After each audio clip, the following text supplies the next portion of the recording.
Yeah, yeah. We just chillin' and vibing. Good conversations with good people. Oh,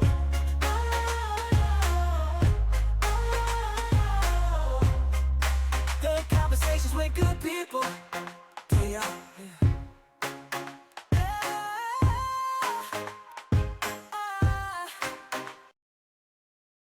Welcome to another episode of Chilling and Vibing Podcast. Today's guest is a three-time Grammy-nominated singer, songwriter, music producer, and CEO at Humbling Sound Records. Y'all welcome, James Artissen. Yo, yo, what's happening, man? What's going on, man? We finally here. We finally here in the making, in Yeah, the flesh. we finally here. So, James, man, where you from?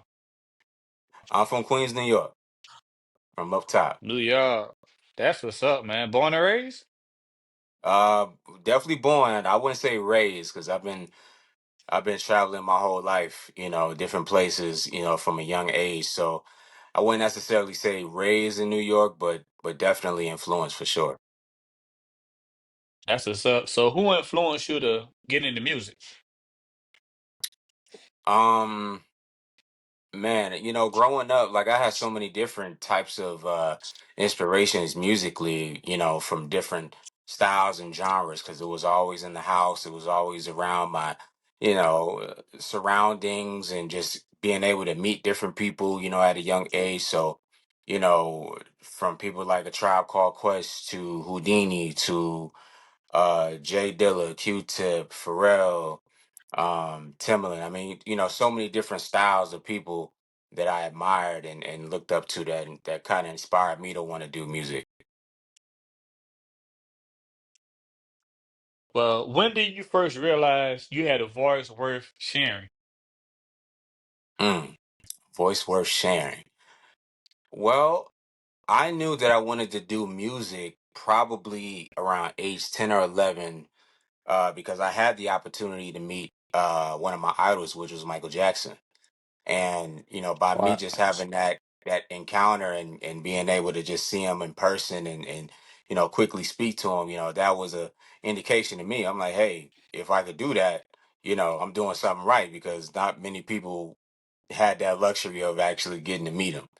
And as a young kid and being a huge fan of him, that's kind of like the dream right there. So I just kind of took that moment and said, hey, I think I want to do music. I think I want to be in the entertainment business, not knowing exactly what yet, but knowing that I wanted to do something. And over the years, I just kind of, decided, hey, music is the path, and started, you know, building the legs and kept going. That's what's up.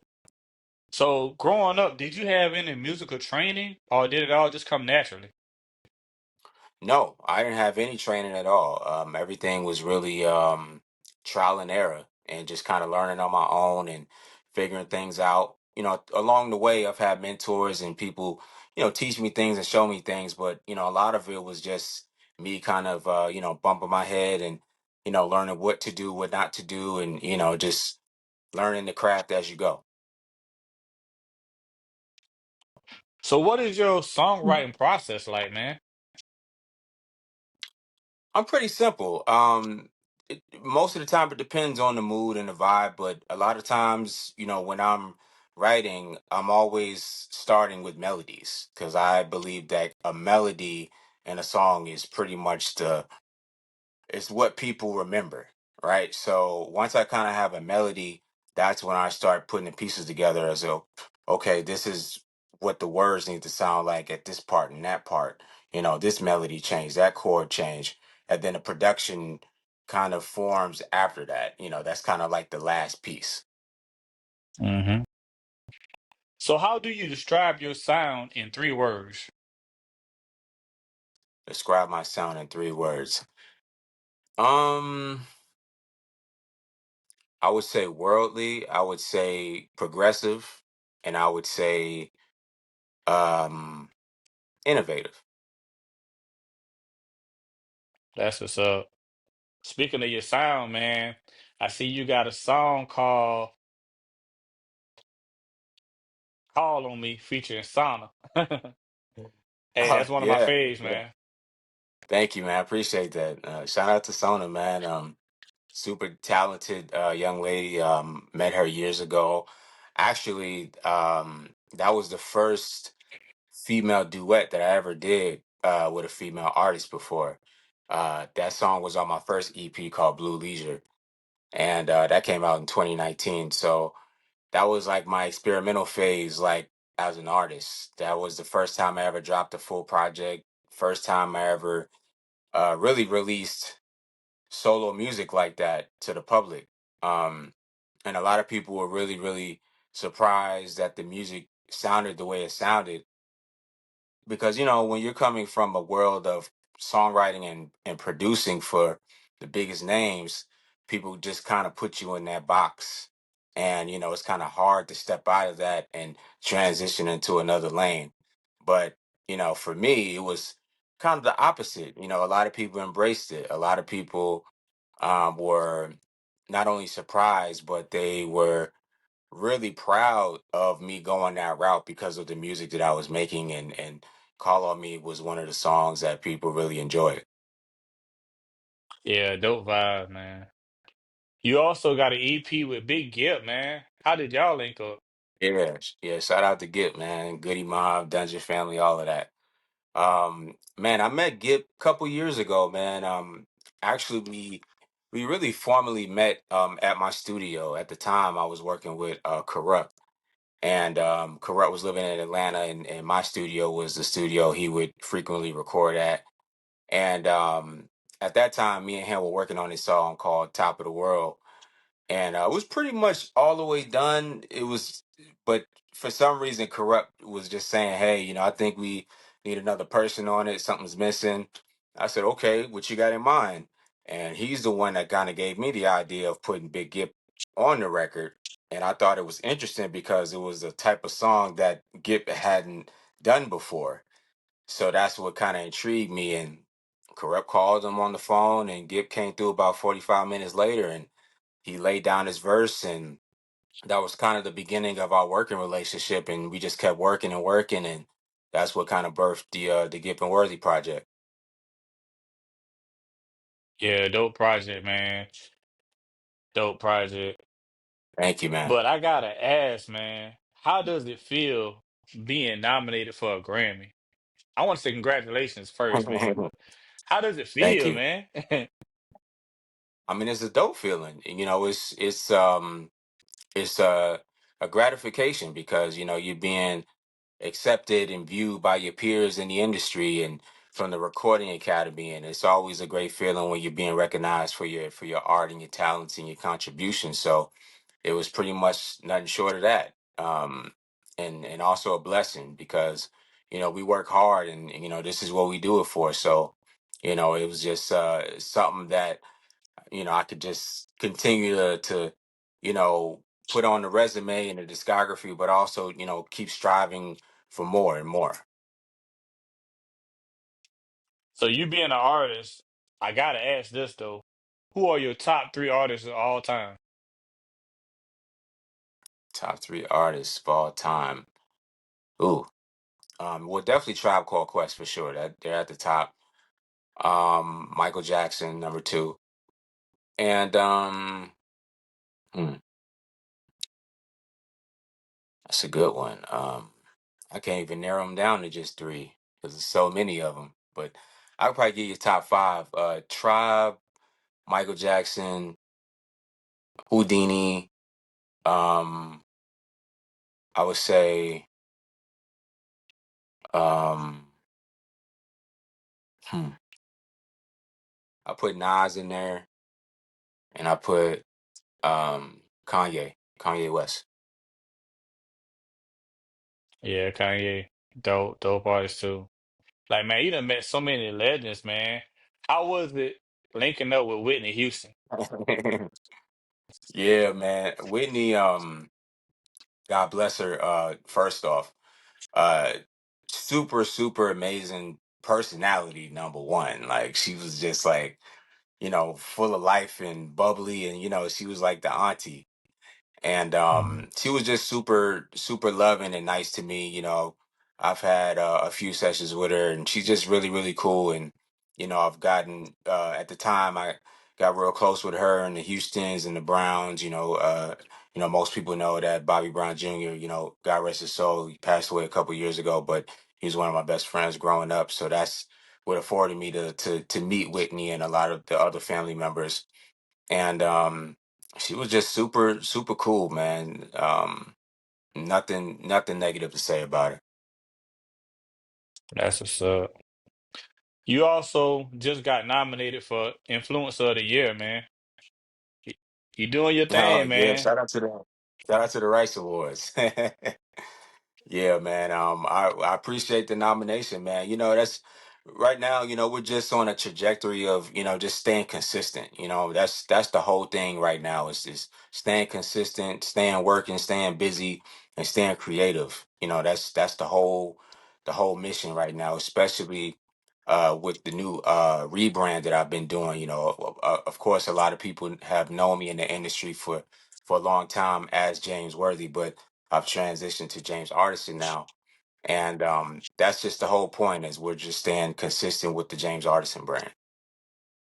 So why the transition? Well, ironically, you got the Lakers jersey on. A lot of people know that uh, I shared a name with the basketball player James Worthy. So, a lot of times people got us confused, between the two. So it was just a lot of, explaining the difference and fighting the SEO space when people search us. And, it was just a lot of, back and forth with that. So, I just kind of made the decision. I'm like, hey, let me just kind of step away from that and separate myself from that and just kind of, restructure and rebrand, and that's what birthed the James Artisan brand. Dope, that's what's up. Who would be your dream collab? Dream collab. Rest in peace, Michael Jackson, of course. But I don't really have a lot of dream collabs. My whole thing is just collaborating with great artists and collaborating with great minds and people that align with my vision. That's the whole thing, is just working with people that I believe in.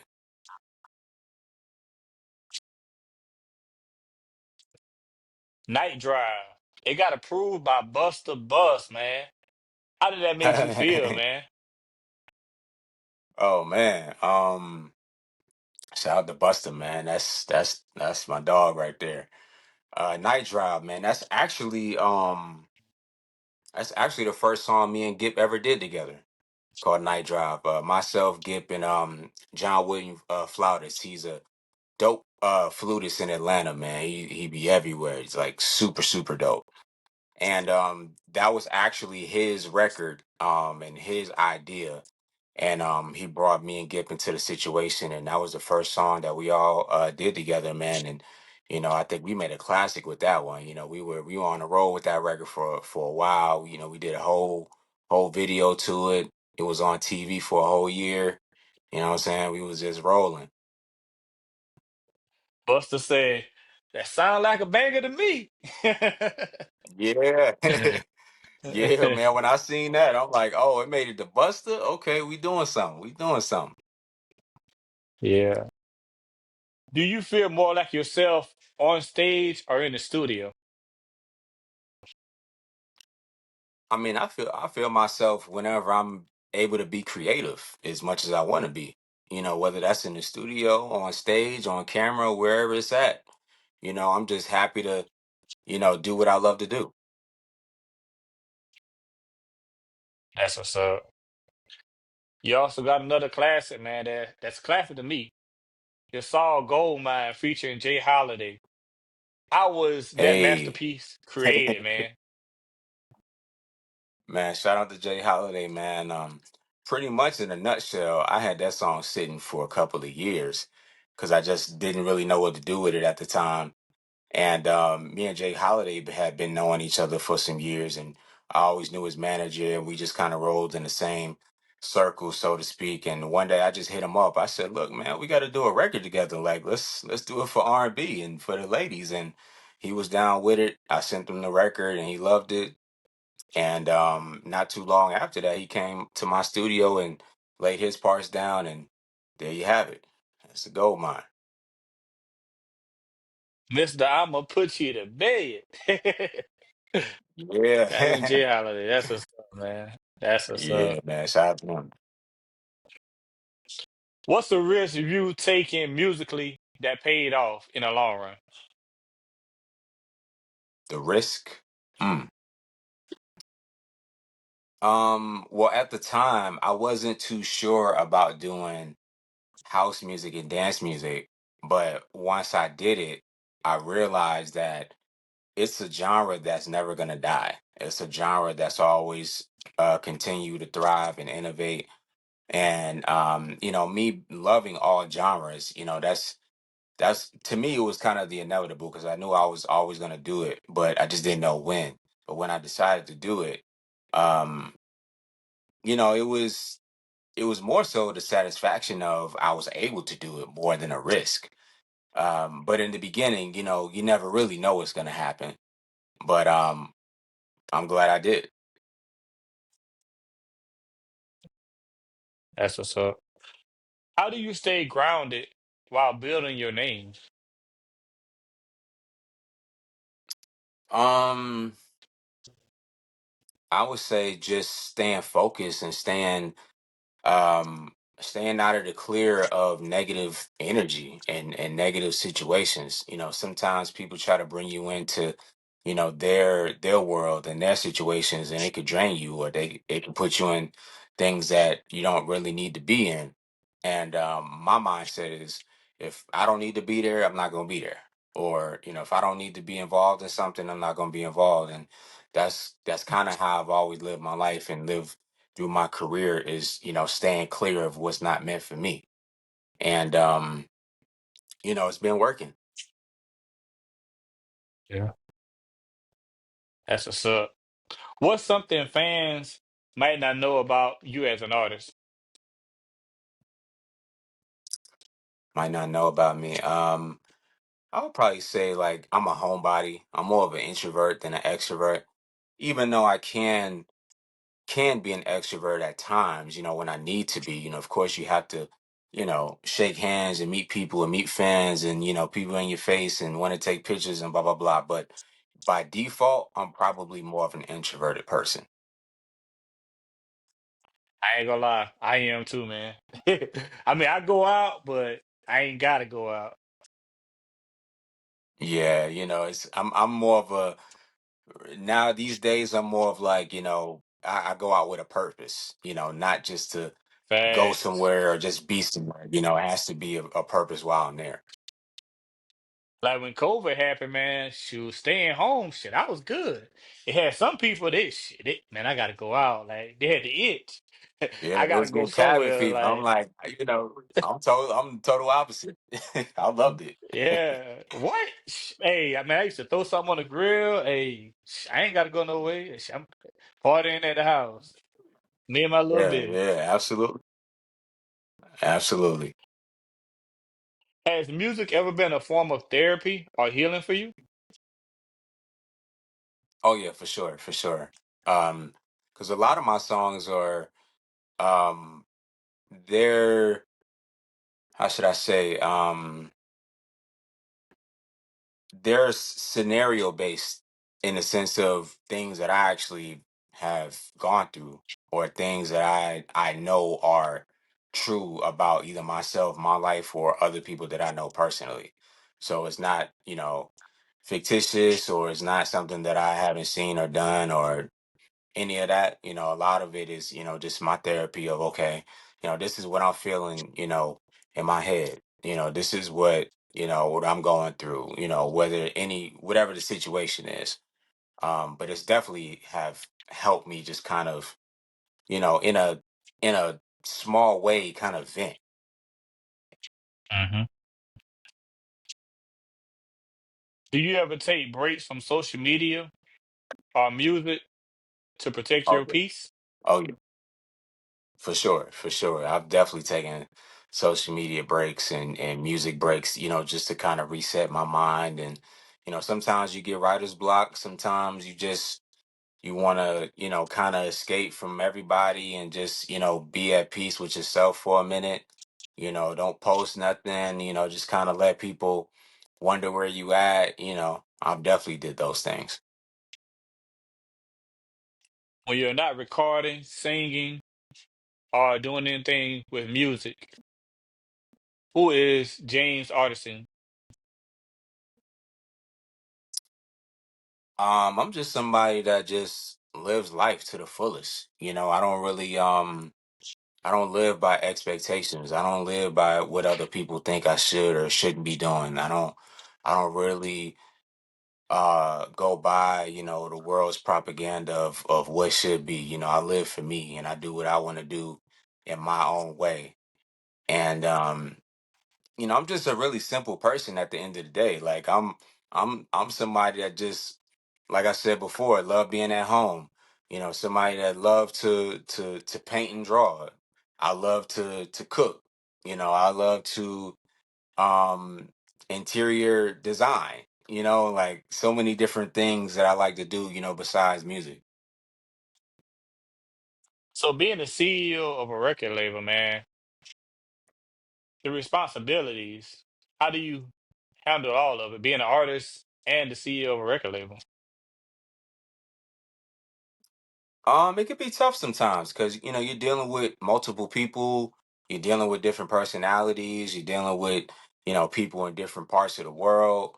So it's just all about a balance, and the biggest piece of it all is a team. You got to have a good team of people that know what they're doing, and really understanding business, like not only yourself but your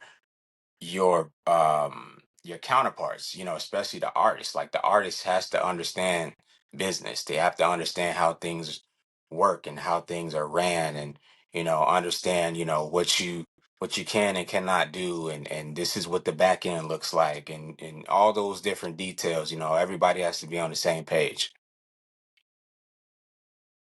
Thanks. Definitely do. Because if you're that, it's not gonna work out. Are you gonna bump heads? That's a fact. And you know what I'm saying? You definitely want to do that. If That's a someone fact. wanted to listen to your music or follow you on your socials, how could they do that?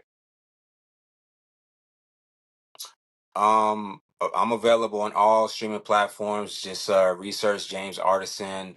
Follow me on all social media at James Artisan, and you can visit the website at www.jamesartisan.com. Well, James, what advice would you give an artist if they just not starting their music career? What would you tell them? Um, I would tell them, for one, figure out exactly what you want to do in this business. Are you doing it for monetary gain? Are you doing it because you love it? Are you doing it because you have to?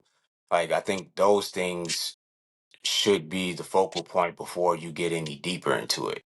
And when you do get deeper into it, you got to really understand the mechanics behind the business, meaning understanding the contractual obligations, understanding how to get paid, understanding, your rights and your ownerships. And then last but not least, perfecting your craft. Um, what is going to be your niche? What are people going to love you for? Um, and do you actually enjoy your own music? So it all comes back to exactly what you want to do this for. Facts. Well, James, man, I know you got to get back in the studio. I appreciate you for coming to chill and vibe. But before we go, let everybody know what we doing, man. We chilling and vibing, baby.